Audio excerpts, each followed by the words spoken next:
in this video clip we're going to look at a first lesson.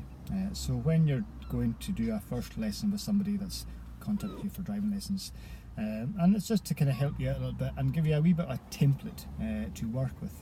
A lot of literature will sort of show you what you need to do and things you need to cover, but they don't go into sort of great detail on why we need to do certain things. Just again from experience, the problems that people have when they do come for a first lesson. So this video clip is going to be tailored very much just towards that. Everyone's going to be at different levels when they come to you for a first lesson, but this one in particular is tailored very much if they haven't driven the car before. So I'm going to give a wee demonstration of what I would do if someone again comes to me for a first lesson that's never driven the car before. But we always try and find out what they know and what they don't know. That's where a bit of Q&A technique comes in. So you try and get them to open up a little bit and give them some information of what they know. And they're sometimes quite surprised how much they know. Other times not so much. Sometimes they know absolutely nothing at all. So again, you tailor your level of instruction to suit that. But if someone came to me for a first lesson that's never driven before, I would take them to one of the kind of areas that I posted on the Facebook page, whether it's Lachardle, Dalney, possibly Culloden, Crown, maybe 18 inches, just really depends where I pick them up. So the idea is we're not driving far to a great distance, we're only driving a few minutes to a training area, so it all depends where you do pick them up, and that was the reason of putting that up there. So a few different places that I use personally. But while we drive there, we'll get a wee bit of communication with them, find out again a bit about them, just again general chit chat, nothing of great importance, but maybe get a wee bit of driving history, see if they had any practice, if they haven't. But when we reach the training area, before we actually even swap over, I go through a little demonstration of the seat, and it just becomes a lot easier to do it from the driver's seat than the passenger seat. So I'll explain to them a little bit about the bar under the seat and how it goes back and forth, which they probably know because they've been passengers, so they'll probably know about that. But we do a demonstration, pull the bar, lock it into place. I also mentioned about the height adjuster, so it's at the side, and again it comes up to go up and then down to go down, and then just behind that, just where the seat belt is, you've got the backrest. So again, I demonstrate again that can move forward and back, and I just sort of explain to them that we need to set that to suit you, but I've shown them where it is, so it becomes a lot easier when they jump into the seat.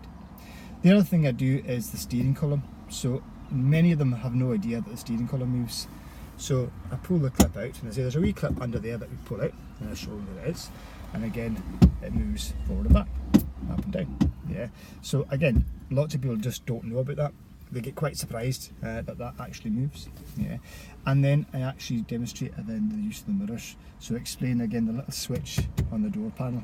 So the switch either slides to the left or then again to the right. Okay, and then you've got the keypad beside it to adjust the mirrors. So the idea behind that is that before we even swap seats, they've got an idea of what they're looking for.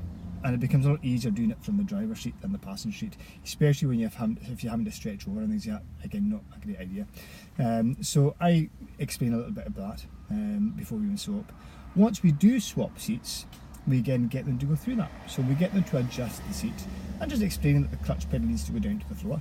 It's the only pedal that does go down to the floor. So they do find that, on occasions they kind of squeeze the brake and the gas, and again you can see the force that's in the bit when they squeeze it. So again, maybe there's a bit of explanation there, just a wee bit of trigger. If they're pushing the brake that hard, then maybe mention that it's only very gentle pressure, because they're going to use it that hard while they're stationary, they're going to use it that hard when they're moving. So little things and little clues to look for. But the clutch pedal is the only one that goes to the floor, and again you're looking for that sort of bend in the knee.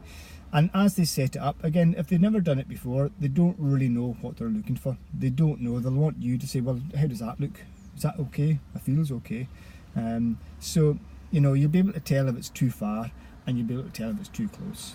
But there's normally about maybe, as it clicks into place, there's probably maybe 4 or 5 teeth where it can click into place, and anywhere there is going to be fine, but you'll be able to tell if it's too far one way or the other.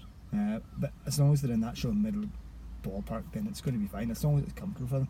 And you'll find again that they might have to move it, and that's what I explained to them. You know, once you actually start driving, it might just feel a bit uncomfortable when you start moving, so feel free to adjust it when we pull up. Yeah, so if it doesn't feel right, feel free to adjust it and play with it. You know, on the first two, 3 lessons, it's all about really playing with the new toy. You're getting to know it. It's like getting a new phone, you know, play about with it. It takes 2 or 3 days to get used to it. Yeah, all the different functions, you know, what it does, what it doesn't do.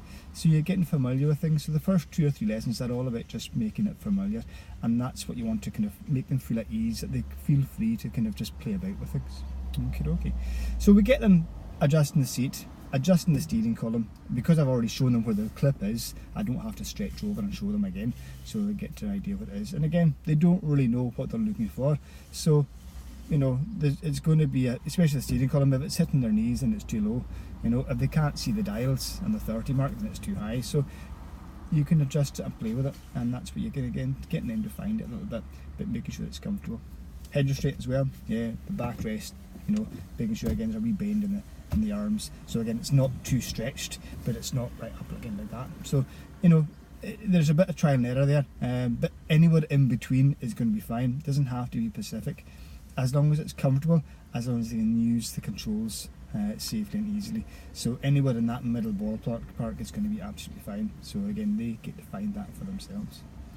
Once we've done that, I get them to set up the mirrors, and we explain a little bit about what they're looking for, and we ask them what they're looking for. Do they know what they're looking for? A lot of times, if they're in a first lesson and they've never done it before, they won't really know what they're looking for. So a wee example, you know, a wee kind of confirmation that you want to see about sort of the first quarter or third in the mirror. So you know, that sort of first maybe inch and a half of the actual sort of side of the mirror, that's the door as you're looking at it, and the rest phases out. So you're seeing, another way of looking at it is the 2 finger kind of method. So you put your 2 fingers up, you move it across to the mirror, and the door, or the side of the car should be covered by the 2 fingers. Yeah. So if you can still see a bit of the car, you need to go out a little bit further so you're not seeing it. Yeah, and if you take 2 fingers away, it always appears. You know, that's one method. But you're looking for again the first quarter or third of the car, of the mirror is the car, and the rest phases out. So we explain a little bit about that. And the middle mirror as well, frame in the back window, half road, half sky. So again, not too high, not too low, not too close, so you're just seeing all of the car, not too far out that you're just seeing none of the car. So again, you're always looking at this sort of middle ground, somewhere in the middle. It's all going to be fine. Okay, and that really takes about maybe 5-10 minutes, you know, certainly no more than 12, you know, minutes or so. So the good idea is they want to drive the car, they want to get the car moving. So we maybe explain a little bit about the indicators and the wipers, just in case we need to use them, if it's a wet day or if it's a bit dull, whatever. Same again with the lights, but nothing of great detail, because that's all stuff that can be put in at a later stage, and you drip feed these things. If you cram in all that information in one lesson, they remember about 10% of it, you know, so they can't absorb it all in one go, so it has to be a bit drip fed. So we mentioned about the seat, steering column, mirrors, yeah, and then we get a bit onto clutch control. So first thing I do then, after that, we start the engine, and before we go anywhere, we have a wee chat about the clutch, you know, and how it is used, and finding the biting point. So I asked that question. If I said the words biting point to you, would you know what that means? So some will say yes, some will say no. If they say yes, then okay, what is it? Yeah, and a lot of the time they kind of maybe know what it is, but they can't quite explain it. Sometimes they have no idea. Yeah, but there might be a little bit of explanation of how the clutch works. So I use an analogy of a bicycle. So the chain off the bike or the chain on the bike. So if you take the chain off the bike, and I guess ask them, have you ever had the chain come off your bike? Yeah, normally. Yeah, 9 times out of 10 the answer is yes. But even if they haven't, they can still picture the concept. Yeah. So if the chain's off the bike, the pedals go round, but it won't drive the wheel at the back. And then they, right. Yeah, okay, I get that. So the chain has to be connected. If the chain's connected, when the pedals go round, it drives the wheel. Yeah, you make a connection. That's what your clutch pedals do.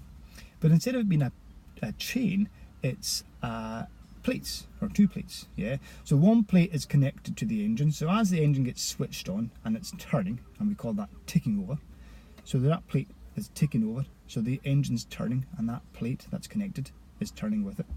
When you select a gear and bring the clutch pedal smoothly back up, these two plates come together and then they start to rub. As they start to rub, that's your biting point.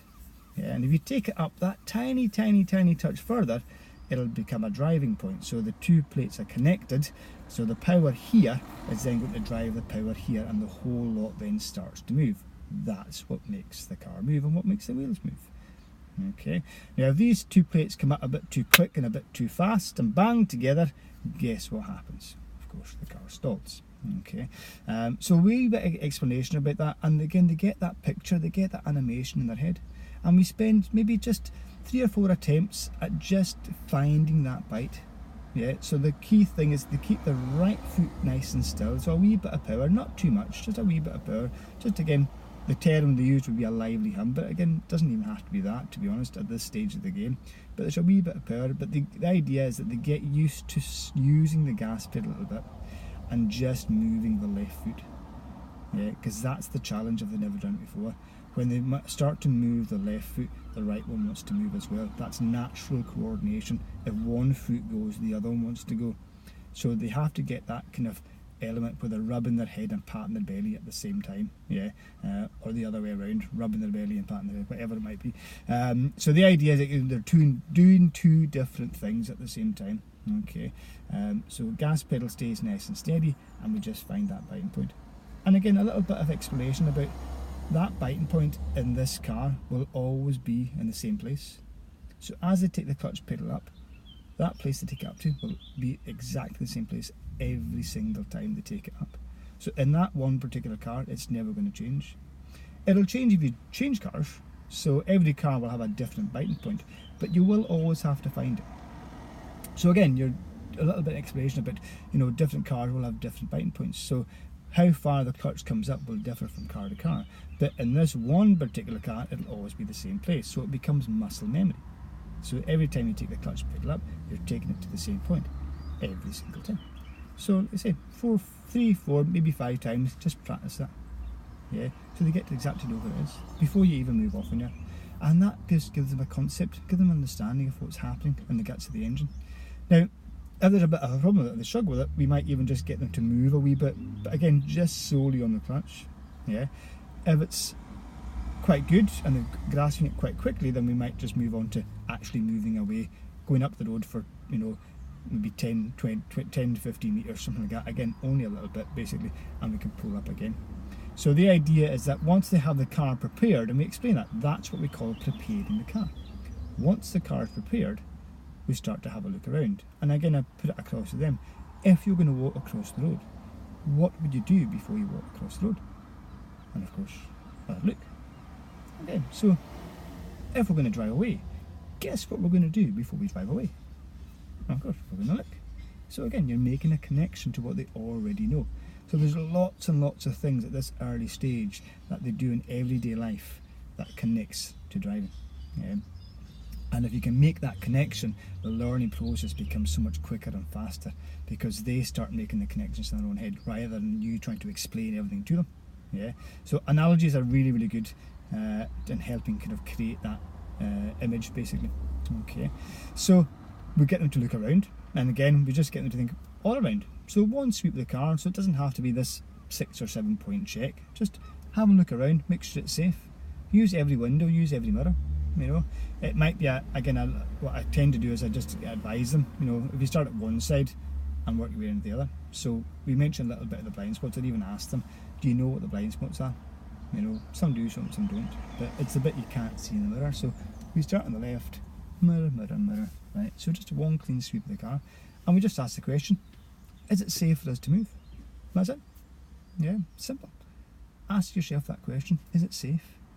And if they ask that question, is it safe, then instinctively they look around, because that's kind of hardwired. Because when they're a pedestrian, they use the road all the time, and they have to cross the road. So is it safe to cross the road? Is it safe to drive away? So we find the biting point, we ask them if it's safe to move, and then we just move. And the key thing is not to let them to let go of the clutch pedal. And a wee explanation of that, we just touching that a little bit, and you'll say, When the car starts to move, just keep your feet nice and still. Keep them steady. Yeah, allow the car to actually move away. Give it 2 or 3 seconds before you release. And that's it again, pulling on weights in a gym. If you're pulling on weights in a gym and let's let go, bang, they're going to crash. Yeah, they're going to wall up together. So, you'll always hold the weight of it, put it down, and then release. And that's what you're doing with your clutch pedal. You're holding the weight, you're allowing the 2 plates to come together, yeah, and then as the car starts to move, 2 or 3 seconds, let the car move, then you slowly then release that clutch pedal, yeah, because a lot of them do get a bit excited and they kind of jump off the pedal. So there's an acceptance of that. So we explain that, the car's going to move. And so, the idea is that we accept that's going to happen, so we won't get surprised when it does, because sometimes they get a bit excited. Oh, car's moving. So that's it. We just drive along the road a little bit, and I'll say, right, and just put your clutch pedal back down, yeah, and just gently use the brakes to stop. And that's it. Simple moving off and stopping exercises. And as they get a bit better at that, it starts to kind of become more sort of normal to them. So then when we come to stopping, we then, after the second or third stopping time, we actually experiment a bit of actually becoming closer to the curb, but not too fussed at that to begin with. As long as they're not out in the middle of the road, it's going to be fine, because you're in a quiet area. So if they happen to be stopping just a bit out from the curb on the first 2 or 3 attempts, that stage of the game, that's absolutely fine, because you're going to introduce these little things as they go on. So if you try and do it all in one go, it just becomes a mess, and they don't absorb and digest the information. So again, little bits at a time. So concentrate on moving, talk them through it a little bit, explain exactly what you want them to do. And then after 2 or 3 times, you maybe mention about the curb being in the middle of the window. So as they come to a stop, they can steer in slightly, yeah, and you watch the curb coming towards the middle of the window, around the middle. Everyone's going to be a little bit of a different place, but sometimes it'll always be around the middle somewhere. So the idea, again, you introduce that as time goes on. And then you might add in a bit more clutch control. Yeah. So as you're doing a left-hand circuit, you're doing moving off and stopping maybe 3, 4, 5 times, and then you might come to a T-junction. Yeah, and you come to the end, so you have to give way. So again, they can just come up, stop a little bit short of the line, maybe 3 car lengths short of the line, and just use a bit of clutch control to edge it forward to the line. So as they're coming forward, they're getting used to that clutch control, that pound coin method. Up a pound, down a pound. Up to go, down to slow, up to go, down to slow. Yeah, so they're getting used to how much control they actually have over the car, and that's something they don't appreciate. They don't appreciate how much control they have and how it's their pressure on the pedal that's actually controlling them. And once they get a grasp of that, that's a game changer. Yeah, that's when they get it. They think, oh wow, yeah, they have full control of what's going on. Now, that can happen fairly quickly, but sometimes it can take a bit longer as well. And that all really depends on the person. If it takes a bit longer, it takes a bit longer. Nothing wrong with it. But the important thing is that they have to find it. Yeah, and until they get it, it's never going to be any good. So it all comes from the pedals. So if the pedals and the clutch control isn't what it should be, you'll have a number of different issues coming in. Again, stalling the car on a regular basis, not being able to see gaps in traffic. It all comes from the control of the pedals. Yeah, so there has to be that wee bit of time spent getting that control really good. And if that perseverance is done at the beginning, it makes it so much easier when they move forward. Yeah, because if there's cracks at the bottom, they're only going to get bigger as you go up, and they're going to get bigger and bigger and bigger. So you end up having to go back, because problems don't go away, you have to solve them. Yeah, so although people are desperate to get on the road and get moving, that wee bit of perseverance on that clutch control and making sure the pedals are really kind of solid and these foundational skills are solid makes so much easier when you start to move on. Okay, so quick example, a bit longer that video, yeah, come up to 20 minutes there. I hope I haven't bored you too much, but that gives you a wee example of what I would do on a first lesson. Hope it helps you. Do what you want with it, take what you want from it. Nothing's right or nothing's wrong. You can then just use it to help yourself, take bits from it, leave bits out, whatever. But the more you do something yourself, the more you'll recognise what works for you and what doesn't. Okay, dokie. So yeah, thanks very much, and we'll get another one up soon.